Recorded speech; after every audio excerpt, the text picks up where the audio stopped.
Hi, welcome to cookwithtom.com. I love sandwich cookies. When I was a kid, I'd take those things, I'd be two-fisting those things, slopping them down. As I've grown up, however, I've realized that that stuff in the middle, that white stuff, the delicious white stuff, is nothing more than trans fat, sugar, and vanilla. And because of that, I've kind of had to rethink the frequency in which I take and eat those types of cookies. But today we're going to take and make a cookie that has all the same flavors. In fact, it's so much better. But it doesn't have trans fat. Making this cookie is a two-step process. First, what we'll do is we'll make our cookies, get them all baked, and then we'll make the filling that goes on the inside. Again, I can't tell you how delicious this cookie is. I made these for a party on Saturday night, and I actually had calls the next day saying, hey, do you have any of those cookies left? Trust me, I guarantee you when you make this, people are going to go crazy over these cookies. Like most cookie recipes, we're going to start out with the two most important ingredients in any cookie. A half cup of butter and a half cup of sugar.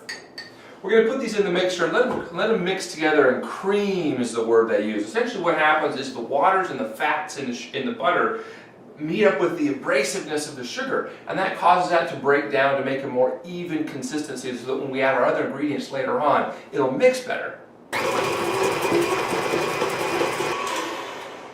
So the friction of the sugar bouncing against all those fats, again, causes the butter fat to also melt a little bit. Now, we don't want it to melt too much because we're going to have to refrigerate this later because we're going to want a nice solid dough when it comes time to make our cookies. But by melting the butter fat a little bit, it causes the butter to mix up a little better, making our next ingredients a little easier to add. What we're going to do next is we're going to add a single egg to this and whip it up a little more until this thing really starts to get a nice consistency going on here.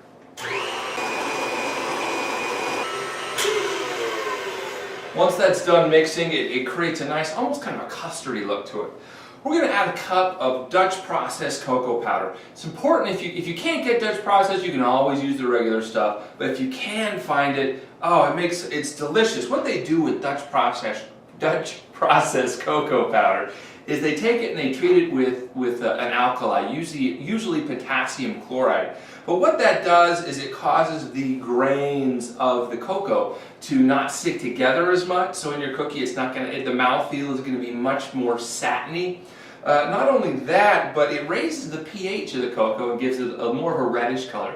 The pH is good because when you're baking, if you're using a lower pH, it can cause all sorts of interactions, particularly with the egg. Egg has got a high pH too, and if we're adding an acid to the base, you know, like the volcano back in science fair, back in elementary school.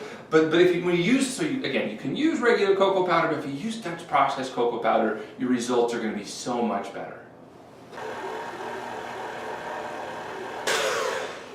What we've just done is we've essentially added fat back to the cocoa with the butter and the egg. Cocoa or chocolate in its processed state is cocoa butter and cocoa powder. When they take and make cocoa, they press all that cocoa butter out and you're left with just regular old cocoa. But what we've done is by adding fat back in, we've essentially, it's kind of like rehydrating mashed potatoes. But instead of using water, we've used butter, or instead of using water for mashed potatoes, we've used milk. That's sort of what we've done here, and then it's chocolate-like. Now, any chocolate purist, if you're from Europe, and you hear me calling something cocoa powder and butter as chocolate, you're probably going to have some sort of a heart attack. But it's like chocolate. In fact, a lot of times if you go to the store, you'll see quote-unquote chocolate chips, which are nothing more than cocoa with a hydrogenated palm oil. But what we've done is we've got our cocoa, our egg, and our butter mixture here, and what we're going to do is we're going to add just enough flour so that it sticks together. See, what we want to do is we don't, the beauty of this cookie is we don't want a risen cookie, we don't want something that's puffy and pastry, we just want a really nice, thick, dense cookie. So we're going to add just enough flour. This is one half cup plus 2 additional tablespoons. So if you're keeping track at home, that's actually 10 total tablespoons of regular old all-purpose flour. We're going to add this, let this mix up by hand. We don't want to mix this for too long because there's all those little proteins in here that when they mix, they create gluten. And again, we don't want a chewy cookie, we want a nice dense cookie. And so we'll add this, we'll mix it by hand, and then we'll show you what comes next. While I'm mixing this, it's a good opportunity to tell you kind of the inspiration behind this cookie. A few years ago, my wife and I were traveling through New York for the particular Feast of San Gennaro, which, by the way, if you ever get a chance to go, it's usually the 2nd or 3rd week of September, and it is awesome. It's right out of the movies. But while we were there, we took a trip to the Time Warner Center and found this little pastry shop and had a delicious sandwich cookie. It was delicate, but yet it was, oh, I can't even talk about it. It was so good. It had this feeling on the inside that you bit into it, and it just almost like exploded in your mouth, with the cookie and the filling. And so my wife said, okay, Tom, that's your job. You've got to recreate that cookie. And that's what we've done. I mean, this thing is, I can't tell you enough how much you're going to love this cookie. Mixing by hand, as you can see, takes a little while to do.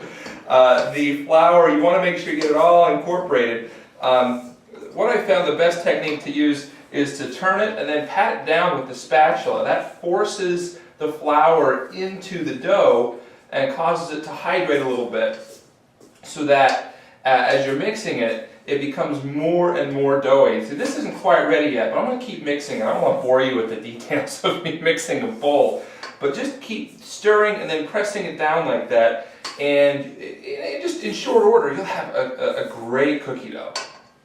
Once it's all done mixing, we'll take this very dense chocolate dough, turn it out onto some cling wrap of some sort, and then we'll want to just take it and cover it, seal all the edges of this, and push this down into a nice disc.